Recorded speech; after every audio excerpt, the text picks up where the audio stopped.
Malinaw. Pasay. Hindi in-indicate dito na exact position, exact location. Magkano multa ng pag out of line considered colorum kung 1 million? Opo. Oh. Brother, walang nakalagay na specific eh. Pasay City, Tabaco City, Albay. Tapos tinikitan mo, out of line. 1 million ang multa nito. Ilan ang anak mo, kapatid? 4 po. 4. 2 college po. 2 college. 7 araw na siyang walang hanap buhay. Ang buso mong anak, ilang taon? 60. 6 years old. Imagine, oh. Ay, alam mo yung anak, yung pamilyang mahirap, brother. Isang araw lang hindi makapaghanap buhay, gutom ang buong pamilya.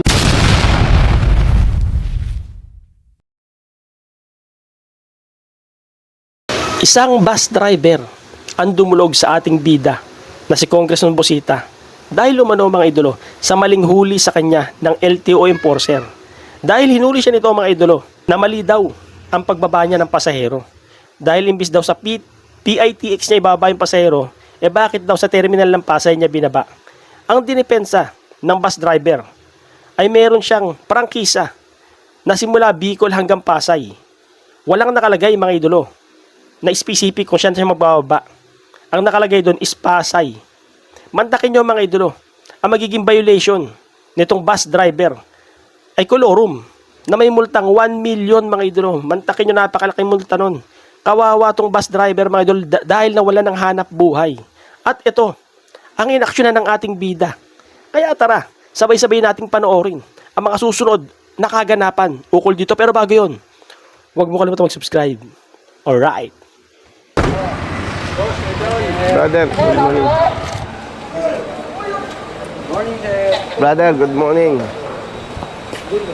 Ay, good morning po. Paano nakakalabas tong mga to? Lalabas po muna yung nasa harap.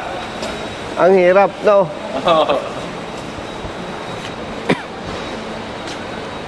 Brother. Good morning. Lubog? Asan driver? Hello.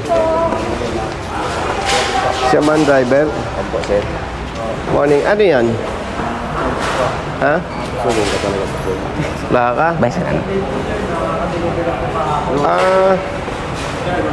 Brother, good morning. Punta ako kay Director. Kaya pa yata po mo. Iyan na. Boss! Brother, may enforcer kayong matchaong. Patsaong niya saan na po? Patawag nyo. Okay. Halika, brother. Good morning. Brother, good morning. Kumusta? Long time no kasi. Ikaw lang eh. Gumantan lalaki ka ngayon ah. Pag pumupunta ako sa Congress, busy ka eh. Ay, hindi kita na sa lubong nun. Boss. Brother.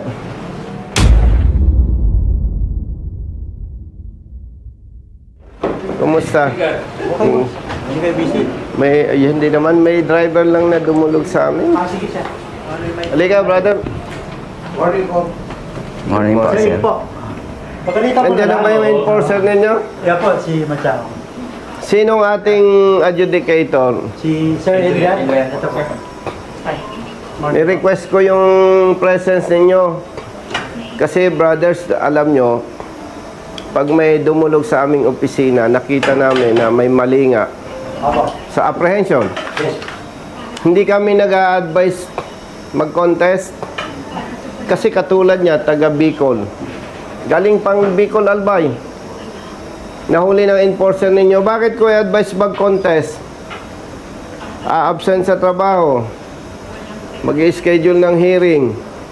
Mag-schedule kay brother ng release ng resolution. After nakita ninyo, mali ang apprehension, cancel ang huli.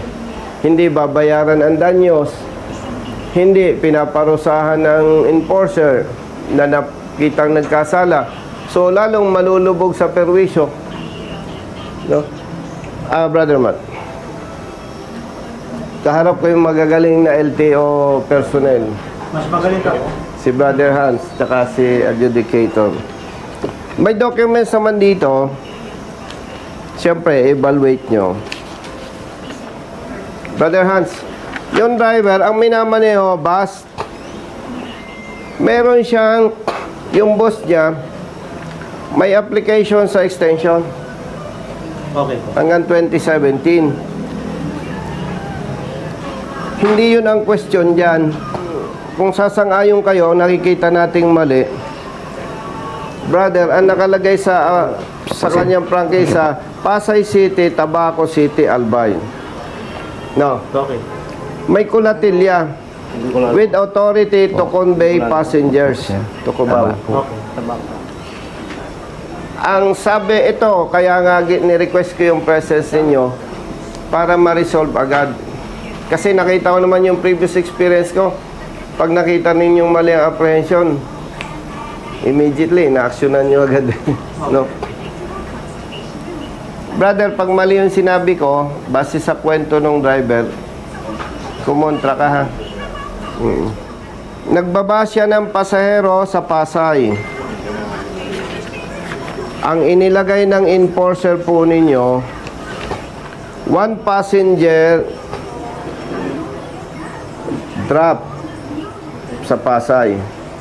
Nagbaba siya ng pasahero. At ang sabi daw ng enforcer ng LTO, hindi ka pwedeng magbaba dyan. Dapat Pasay ka sa Cubao. Cubao. Tama naman. Tama ba? Nahuli mo siya, nagbaba ng pasahero sa Pasay, sa Rotonda. Tama? Tama po yung ano. Oo. Kaya mo tinikitan, ang pagkaintindi mo sa prangkisa, hindi siya authorized doon. Dapat sa Cubao siya magbababa. Tama? Ang ano, Hindi, ang tanong ko sa'yo. Hinuli mo siya kasi nagbaba siya sa Pasay. Opo. Eh, ang sinasabi mo sa kanya, authorized lang siya dapat sa Cubao, Quezon City. Tama? Mali po, sir. Ano ang sinabi mo?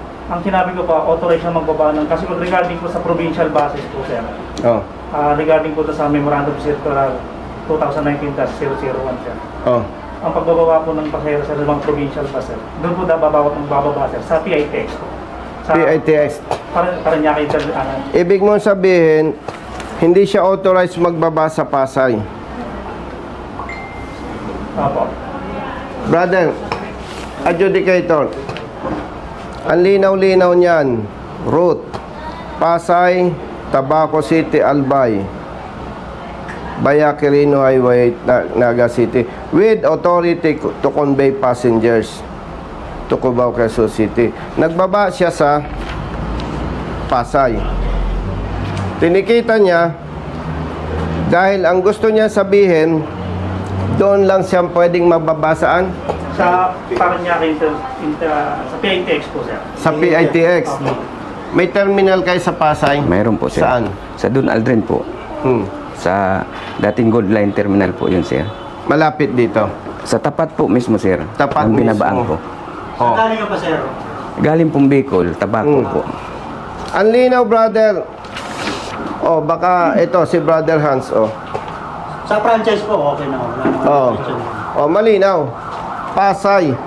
Hindi in-indicate dito na exact position, exact location. Magkano ang multa ng pag out of line considered colorum kung 1 million? Opo. Oh. Brother, walang nakalagay na specific eh. Pasay City, Tabaco City, Albay. Tapos tinikitan mo, out of line. 1 million ang multa nito. Bali po kasi, sir. Oh. Doon Taka po, muna, ilan taon ka na sa service? 7 years, sir. 7 years.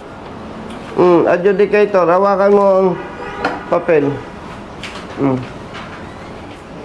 Kung i-check na rin namin siya, no, kung talaga naman tama si sir, outright dismiss na namin para regarding sa... Kasi ito, brother, ang mabigat dito. Nahuli siya ng July 23. And ngayon is 30. 1 week na. Opo. 1 week na siyang walang hanap buhay. 1 week nang nakagarahe ang bus. Brother, with all due respect, yung tao natin, turuan natin, ang laking perwisyo eh. Sige ko, wala namang problema. Regarding sa presyo na kung talagang mali si enforcer natin, tutulungan naman. Hindi, ang gusto natin, kayo naman ay professionals at talagang kayo yung proper authority to decide. Kailangan ma-resolve ito as much as possible today kasi ilan ang anak mo, kapatid? 4 po. 4. 2 college po. 2 college. 7 araw na siyang walang hanap buhay. Ang buso mong anak, ilang taon? 60. 6 years old. Imagine, oh. Ay, alam mo yung anak, yung pamilyang mahirap, brother. Isang araw lang hindi makapaghanap buhay. Gutom ang buong pamilya. Hindi na namin po. Oh, brother. Oh. Galingan nyo. Kung tama ang panghuli ninyo, wala akong pakialam. Kahit pakapamilya ko. Imagine, ang ginugutom mo, buong pamilya. Yan o. Brother Hans, hindi naman ako mag-abala dito kung alam kong tagilid ang laban eh. Kasi wasting time. Yes po. Yan o. Nandyan sa ano. Hindi, okay na po. Naintindihan ko yan. 31 or Ano sinasabi mo? Na memo na ano. Regarding po dun sir sa ano, mga provincial buses na allowed lang po silang magbaba ng pasero. Doon po sir sa PITX o mga galing po ng south. Maging specific tayo, brother. May ito ba yung binabanggit mo? Ito yung binabanggit mo? Opo. Ito ang naka-highlight binabanggit mo? O, basahin mo. Basahin mo para magkaintindihan na tayo. Brother Hans, Yes po. itong memorandum na itong binabanggit mo? Po. Brother, ito yung binabanggit niyang memorandum, yung galing sa'yo. Wala po. Sarong simana na po. Road Diyan sa amendment. Dahil po nagpalo po kay nita. 2019. Ito yung binabanggit mo, no? Naka-highlight dito, oh. Kubaw. Ang binabanggit ng enforcer natin, ito, oh. Basahin natin. All the routes of provincial buses coming from the north with terminals along EDSA are temporarily amended to end at Valenzuela Interim Terminal, and those coming from South Luzon, Visayas, and Mindanao with terminals along EDSA in Cubao, Quezon City will end at Santa Rosa Interim Terminal, while those coming from South Luzon, Visayas, and Mindanao with terminals along EDSA in Pasay City will end at Parañaque Integrated Terminal Exchange PITX. Hindi sinabing magbaba sa PITX. Kumbaga, brother, yung ruta niya, yun yung ending Opo. line. Hindi, brother, sinabing doon siya magbababa sa PITX. Ang sinasabi, yung endpoint nung kanyang ruta. Sige, Kong. Ayusin namin yan today. Pakisuyo, brother. Wala naman, Kong. Wala No. problema. And ang request ko, after you evaluated all those documents, ito naman, di ko kilala siya eh, walang personal eh. Bigyan natin siya ng corresponding administrative sanction. Automatic naman yung Kong. Once na talagang liable siya sa wrong apprehension, ginagawa naman po di regional director natin.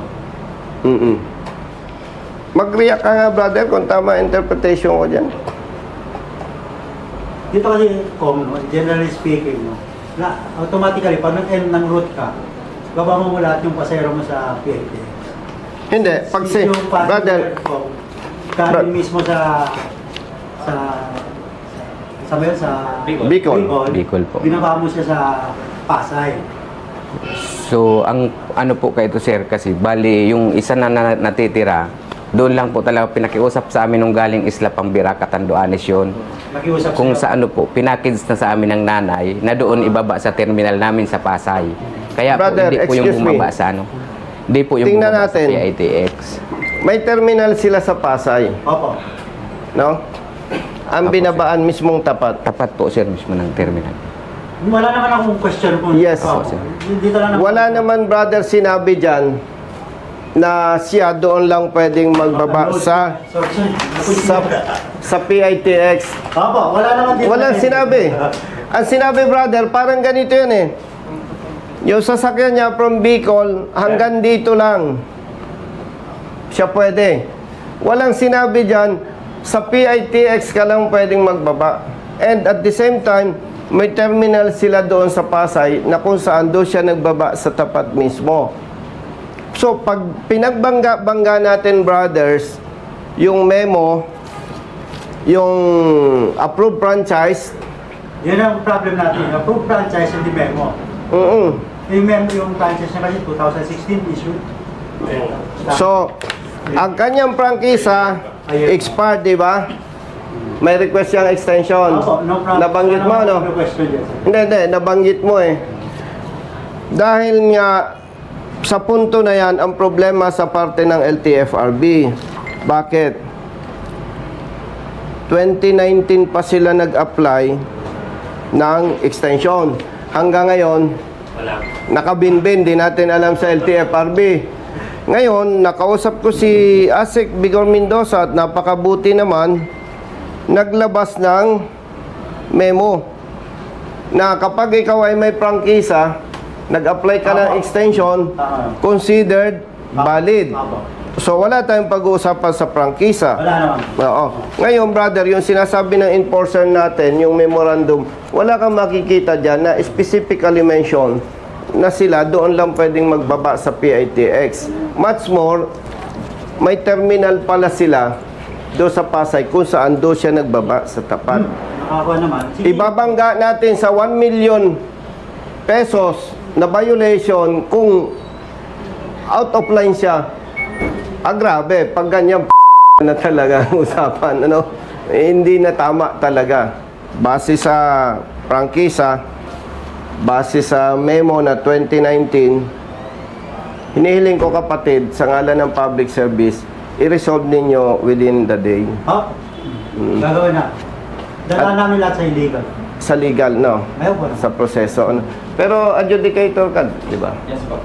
I-take namin siya, sir, idadaan po namin sa legal po. Tama, sa legal, oo. Kaya ko lang with Kasi all... more on pa tayo sa papers. Yes. Oo. So, iwanan ko ito. Ipapatawag nyo yung legal and concerned officers. Opo. Oo, kasi itong atin, informal. Hindi ka pwedeng maglabas ng resolution base sa ating discussion. Makuha naman po tayo. Oo. So, itong documents na to, May temporary operators permit na eh. tama. Countable sila. Tama, di ba? Oo.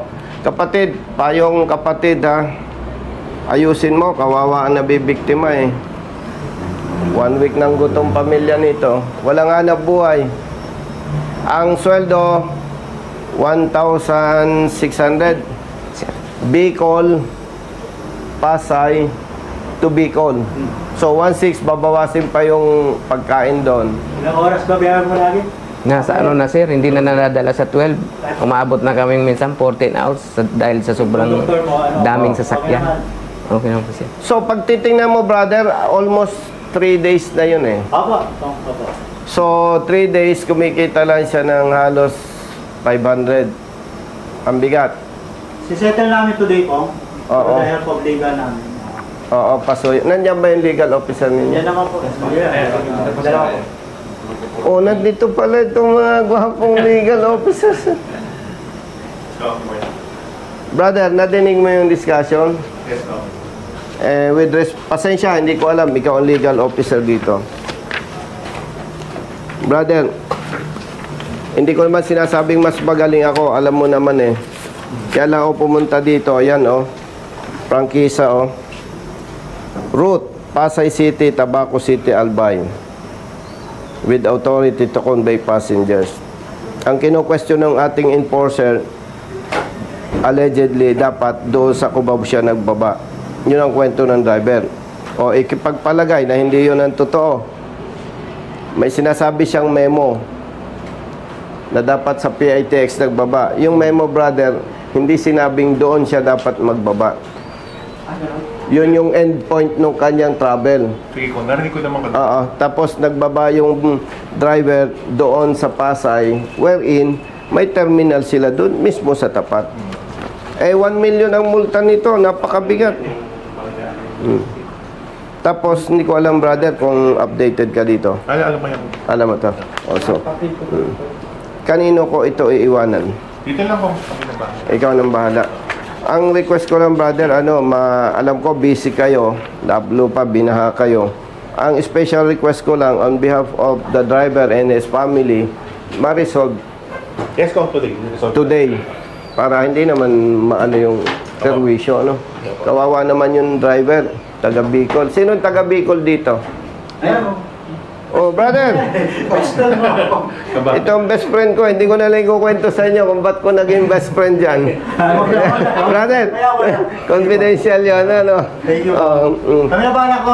Kayo nang bala. Salamat sa oras nyo, ha. Yes, ko. Yes, ko. And especially sa iyo bilang lawyer, public service, wala naman tayong personal na pinag-uusapan, naka-video tayo. Ang purpose natin dito, malaman ng taong bayan ano yung mali, ano yung tama. Tama ko. Para mag-serve as lesson, yun lang naman eh. Wala tayong... Both public and government. Tama ba? O, isanay na ito sa akin eh. In-explain ko lang ba sabihin niya. And by the way, maganda rin, nalalaman ninyo, may nagko-comment, kaya ako daw ito ginagawa, namumulitika ako. Number one, hindi ito trabaho ng congressman. Pulis pa ako, alam ni Brother Hans, madalas ko itong makaharap pag may issue. Pulis pa ako, attorney, ginagawa ko ng tumulong. And honestly, God knows, kaya ako tumakbo sa politika. Noong ako'y nasa service, hanggang sa nag-retire, nakasuhan pa. Sabi ko, mukhang walang pag-asa yung advokasya ko. Yun po ang dahilan, kaya ako'y pumasok sa politika. Mas, siyempre, alam naman natin ang katotohanan, pag napasa posisyon ka, basta tama, makapangyarihan ka. Pag wala ka sa posisyon, kahit tama ka, mali ka. Kakasuhan ka pa. Oh. So, ang intensyon lang natin dito, brothers, yung mali, maitama. Yes po. Para pag-retire na tayo, hindi na ito dadanasin ang mahihirap nating kababayan. Kasi kung si attorney lang ang mahuli ng mali, okay lang, magbabayad na lang. No? So, wala itong personalan, Wala po. walang isyong Doon tayo sa tama. politika. Oo. Kukorek natin yung mali. So, ang dami ko ng utang sa'yo, ha? Tulungan nyo na kami sa bahay. Alam nyo bang utang ko dito, sinasabi ko sa inyo? Pag tumawag ako, malayo ako, brother, may pupunta dyan. Pakiimbestigahan. Yung araw na yun din, nare-resolve. Hindi na pinapaalis yung driver. Dala na niya yung lisensya, resolve na yung problema. Yun yung sinasabi kong utang ko dito. Oo. Yun naman. Public service po. Kaya lang, minabuti ko, attorney, samahan yung driver. Mas gusto ko ma-discuss talaga point by point. By the way, hindi ko na kayo abalahin at binaha kayo. Maraming busy rin ka eh. Maraming salamat sa inyo and salamat kay RD. Papa, No? sabihin na. So, brother, i-text mo ako pag okay na. Papa, bigyan nyo kami time po. Para at least. Ilang araw ka walang hanap buhay? May isang linggo na po. Isang linggo? Tatlong araw na ako dito. Attorney, isang linggo walang hanap buhay. 6 ang anak. May batang anak. Ayun. Galing sa Bicol. Uwi pa ng Bicol. Opo, sir. Ganito ha. Pag na-resolve nila ni na attorney, magtawagan tayo ha. Opo, sir. Salamat po, sir. No. Oo. Good for 1 month. Good for 1 week lang. 1 week lang walang hanap buhay eh. Sa bagay ko. No? At Iwan ka dito. Opo, sir. kung anong nararapat parusa sa enforcer, ibigay natin. Opo. Alam ni Adi po yan, automatic. Alam. Mga kailangan i-recommend. Oo. Kasi lahat naman tayo nagkakamali eh. Wala namang perfect. Di ba? Kaya lang, pa hindi natin pinarusahan. Parang okay lang naman eh. Mabait naman si si attorney o si Brother Hans. So, sa inyong lahat, salamat sa oras ha. Thank you, Papa. Yung utang ko ha. Thank you, bye-bye. Taga saan ka, brother? QC po. QC. Ayusin mo ha. At kawawa.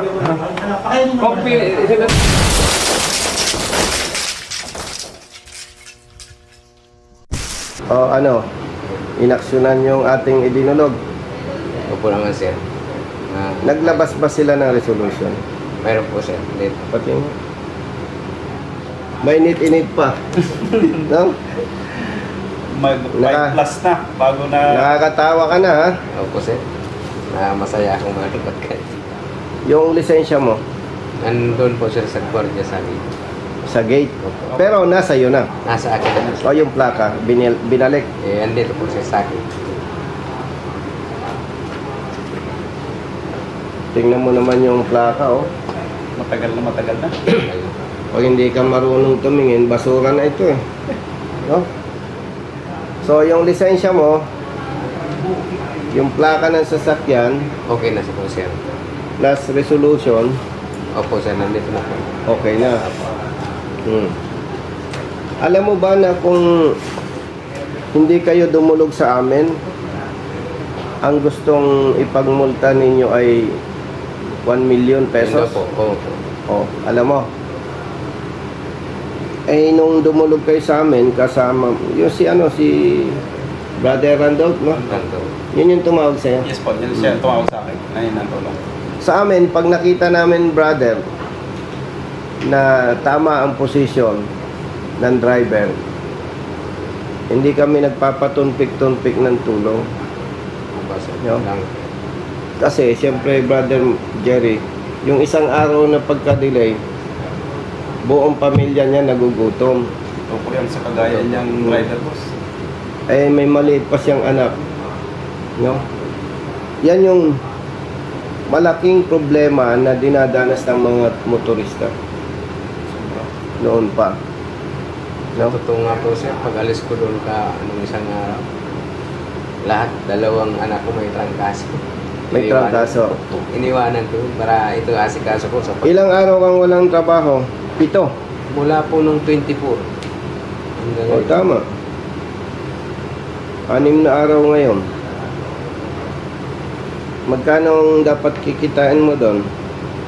So, salary, may talaga sir, nasa, po yung ko. 1.5 lang po yung pamainila namin sa kabalikan, yung isang round baga sir na. Tingnan mo, brother Jerry. 1.5. Hindi mo naman kabisado ang papuntang Bicol eh. Hindi kaya mo ng 12 oras. Hindi po. Hindi po makakaya ng 12 oras na ngayon po. O sabihin mo ng 12 oras balikan di 24 oras. Eh, siyempre, magpapahinga ka. Hindi ka naman robot. Opo. 1.5 times 6. 9,000 plus yung stress. Alam mo, pag pamilyado ka, Hindi maalis sa isip ko Sa sitwasyon niya. kung ano gagawin ko. pamilyado sa sitwasyon niya, ewan ko, manhid ka pag nakatulog ka pa. Kaya pasalamat ako masyadong nakarating kay sir. Dapat ang bibigay ko sa iyo 10,000, kulang pa nga yung 10,000 sa danyos. No. Kaya dahil napatsyempo ka na tagtuyo, 1, 2,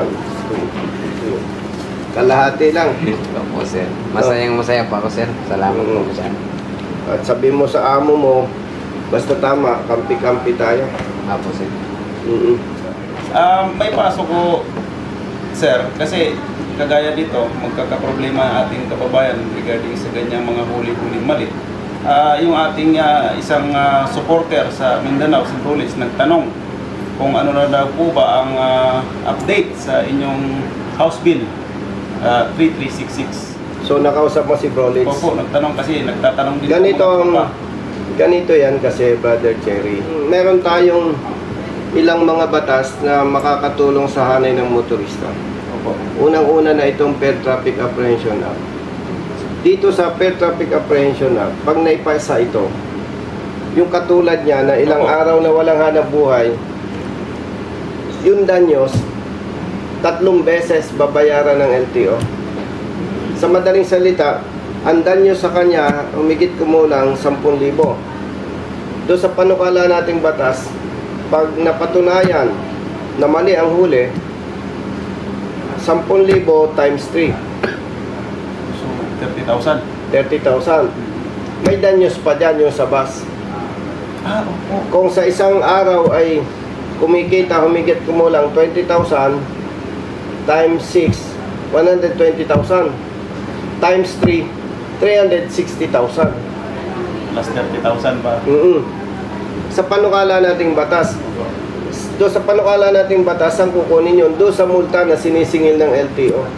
Na base sa report ng LTO, mahigit 800 million taon-taon ang nakokolekta nila. Babawasan yon doon sa pagkakamali ng kanilang tao. Bakit natin panukala ito? Eh, pag may mali ang motorista, nangongolekta sila. Tama po. Pag naman sila ang mali, pasensya, hindi pwede. Ngayon, yung tinatanong ni Brolis na status, nakakalungkot sabihin, nasa committee pa rin sa Kongreso. At huwag mo siyang bubulahin. Sabihin mo totoo, walang kasiguraduhan pa na makakapasa ito bago mag-eleksyon. Pero siyempre, umaasa pa rin tayo. Baka loloobin ng Diyos na makapasa ito. Pero wag mong bubulahin na okay na pero hindi pa. Opo. At kung mapapansin mo, brother, kaya ang ginagawa natin, pag mali ang huli, hindi na natin pinag-contest ng proseso. Opo. Tinutulungan na lang natin. Tapos yung danyos, binabayaran natin. Para masagip natin yung katulad niya doon sa perwisyo. Tama po. Di ba? Eh, kawawa naman kung isasakripisyo natin. Kaya lamang, brother, natapat ka sa tagtuyo, Hindi, oh. eh dapat Salamat lang naman. 10,000, 5,000 na lang. Oh, Sama, at least may maiuwi ako sa pamilya ko. importante, May bibigay ko pag- may bibigay ka. Opo. At pagka medyo maluwag-luwag kami ni Bro Jerry, napalapit ka, ay di may utang pa ako sa'yo ng 5,000. No, paalala nyo. Kasi, handa kaming magsakripisyo para sa inyo. Kumusta sa pamilya mo? Ha? Thank you po. Okay? Sige. Okay, ayos. Makakawin ka na ng Bicol. Sir. Ingat, ingat. Apo.